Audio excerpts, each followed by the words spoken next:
Ram Gua is with us, author, historian, Bangalorean. Great to have you, Ram. Just a first off the bat question that, you've been voting in many elections in Karnataka. When you went out to vote today in Bangalore, is there anything you sensed at all that was different this time? Energy, enthusiasm, crowds?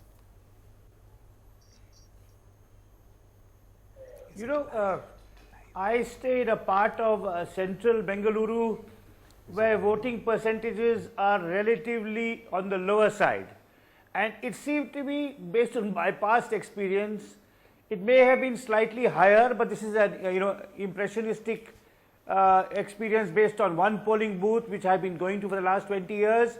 It took me a slightly longer today than it has in the past. That's all I could say. But Ram, overall though, the sense that most people have come away with this election, that there's been no strong wave or undercurrent one way or the other, has that been your reading as well? Vasu, I have been saying for some time, in fact, I've been saying for several years, that we are in danger of becoming an election-only democracy. Right. You guys in Delhi are talking to me today, and you'll come back after 5 years and say, what's going to happen in Karnataka?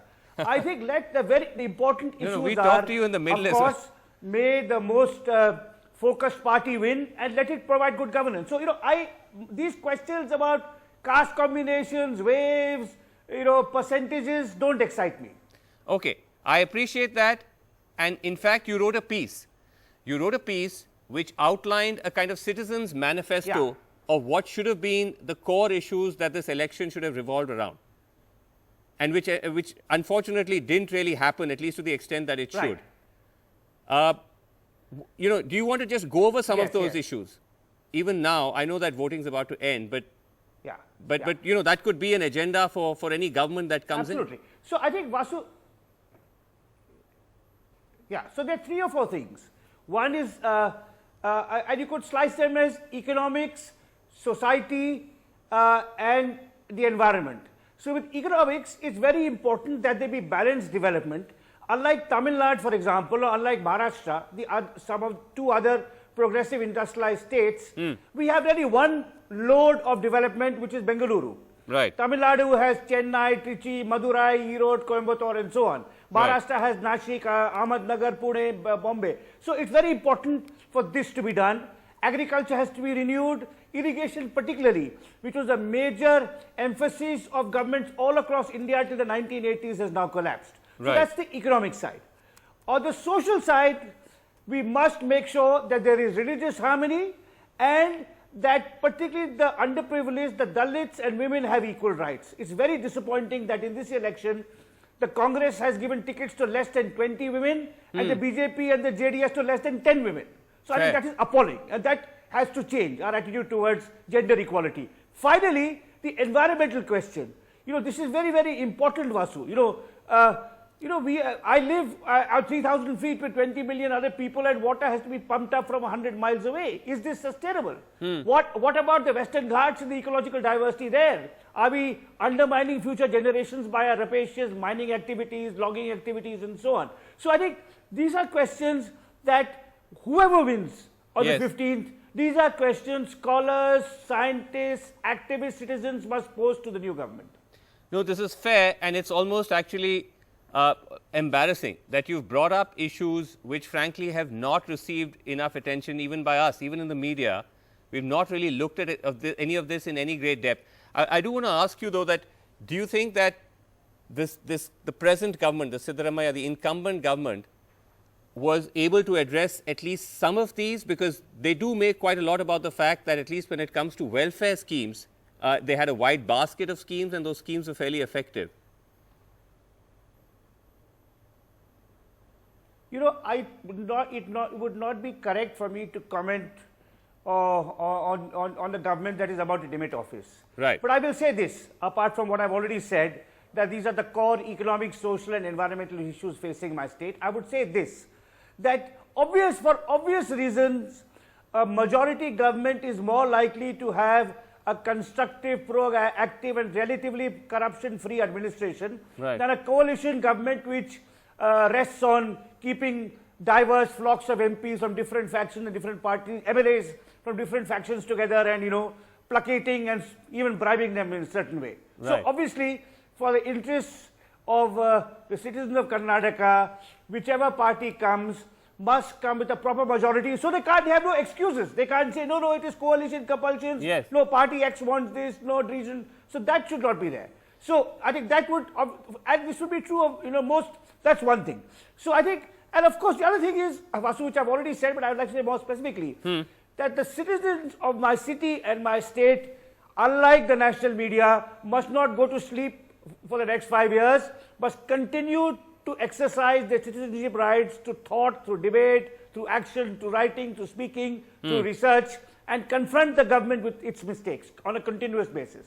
Okay, I just want to ask you in conclusion about this election being positioned as a battle of ideas between what the Congress likes to pitch as the idea of a sort of inclusive, liberal India and the sort of, the RSS sort of choreographed vision of the Narendra Modi, Amit Shah, BJP. Now, moving away from the, the political sort of rationale behind these arguments, do you see that somewhere along the line playing out in this election in the manner in which, how both sort of sides have shaped their rhetoric and also how the people are viewing this debate? Because it's not a debate just limited to Karnataka, it's becoming a debate all over the country.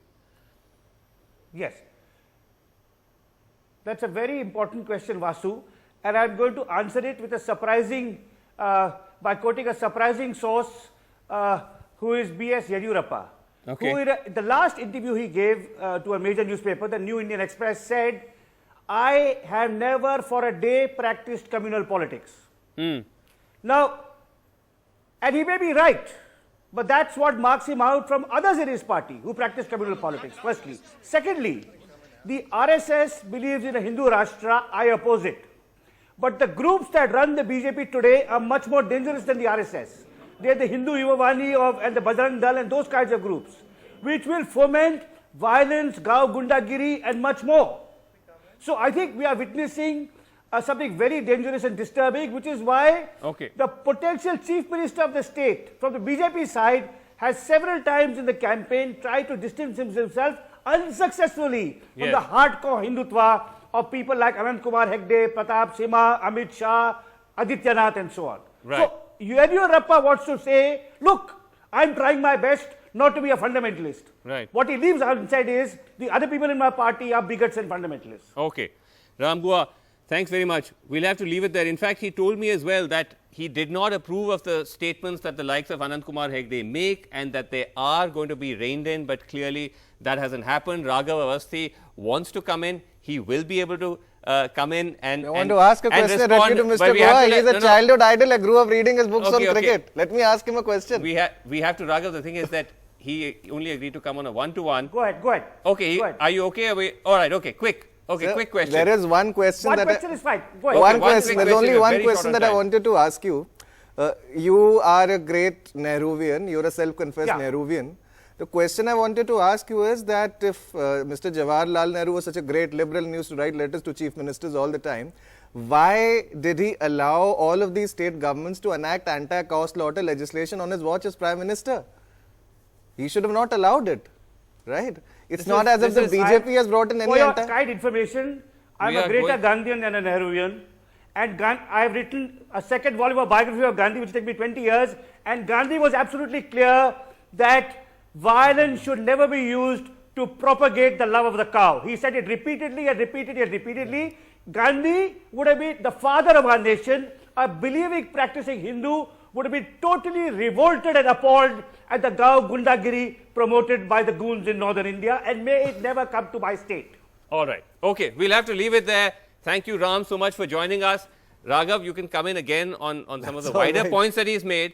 But we have to let Ram go. Thanks very much for joining us. Thank you for answering We're going to keep going. It's just about 6 o'clock now, and we are getting close towards the end of voting and the beginning of exit polls.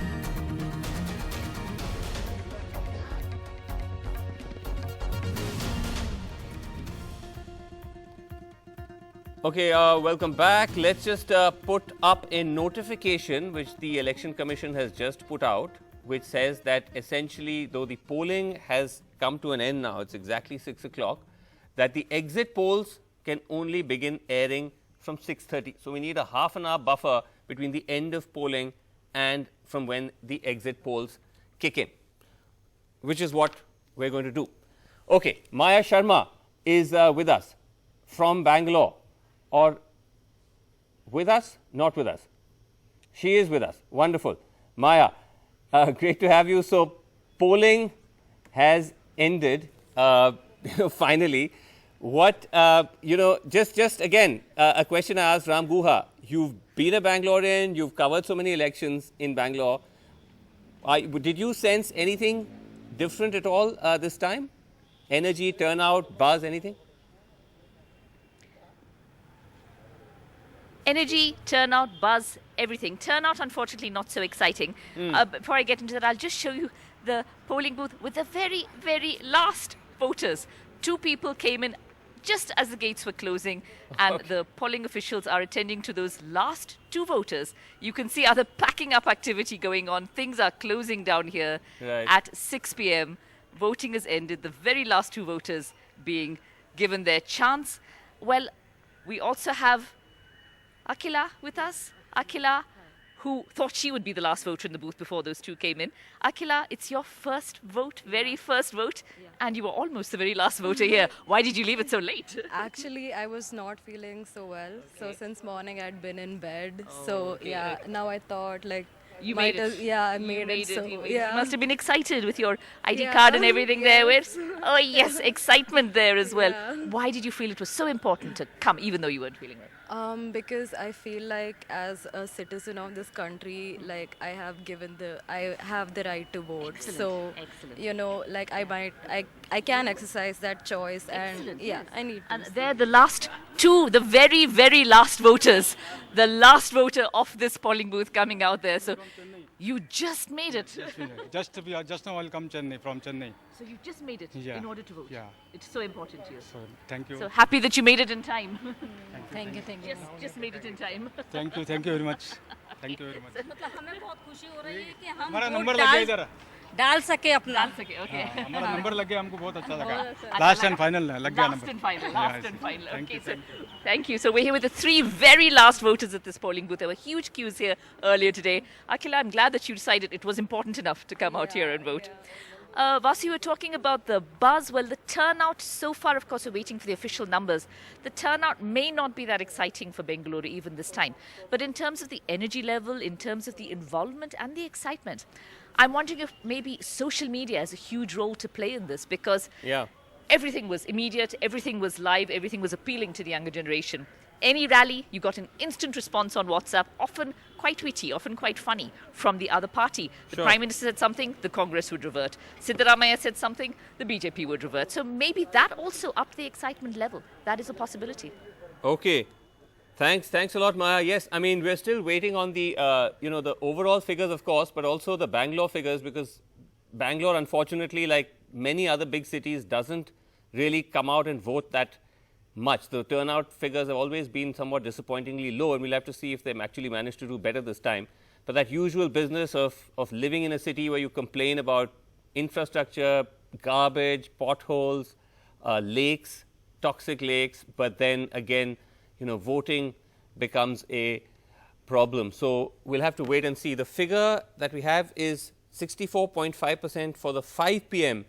Till 5 p.m. And so again, the expectation, we were talking about this earlier, that it could actually go up, beyond 70%. And then that whole business of who does this benefit? Congress says it benefits them, BJP will say it benefits them. We'll never get a very clear answer to that. Okay, let's just go across now to someone who has also campaigned in Karnataka for the Congress party, and I'm talking about Shashi Tharoor here, but who's also somebody who is very much part of the national leadership of the party. Thanks very much indeed, Shashi Tharoor, for joining us from Delhi. Good to be with you, Vasu. You're sitting there, you look relaxed, almost smiling slightly.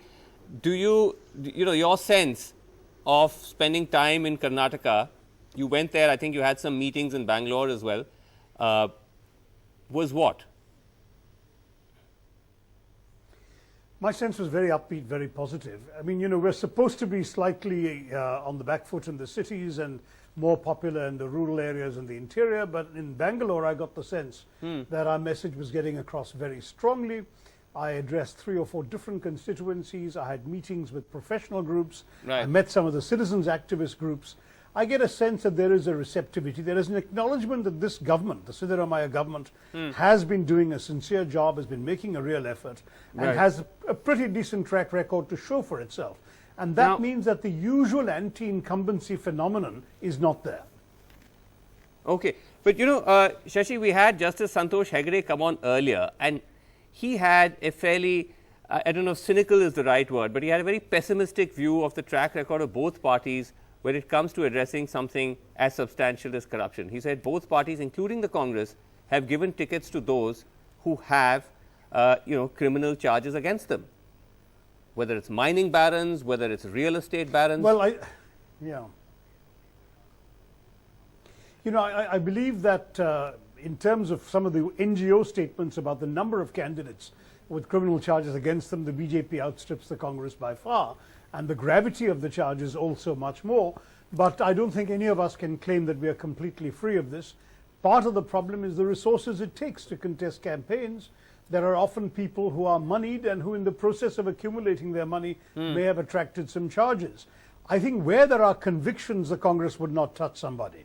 But where there are charges that have not yet been established in a court of law, I think in some cases, depending on also factors like winnability, there is sometimes a tendency for parties to give the candidate who declares his own innocence the benefit of the doubt. Is that also because the stakes are very high for the Congress in this election, that as Mr. Modi said in one of his rallies, he said that this election could reduce the Congress to PPP, Punjab, Pondicherry and Parivar. Yeah, I've heard that line, and I must say that it ill behooves the Prime Minister of a country to speak in that way.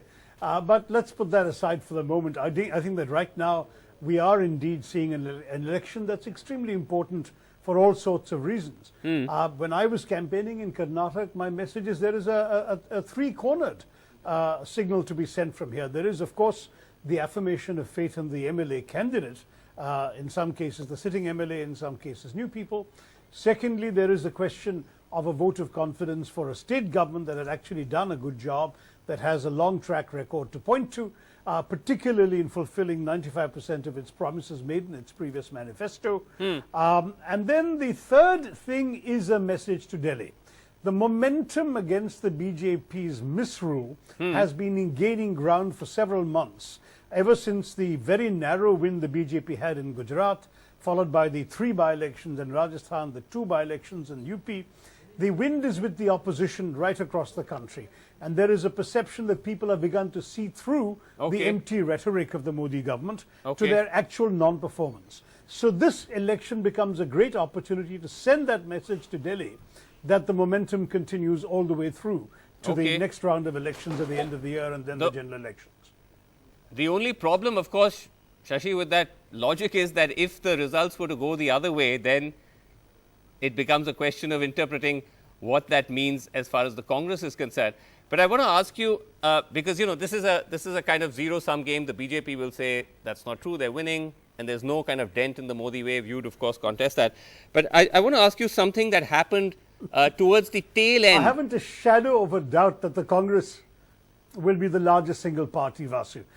We hope it will be at over 112, which is what we need. But the largest single party, shadow of a doubt, doesn't exist. All right. Like I said, at the moment, these are words. We'll have to see, when we have the results. But I just want to ask you about something that happened towards the latter half of the campaign, towards the end, when Rahul Gandhi was in Bangalore speaking to, I think it was a group of what's broadly described as intellectuals, and one of them asked him, or is said to have asked him, about whether he was open to being Prime Minister, and he seemed to say yes, he was open to being Prime Minister.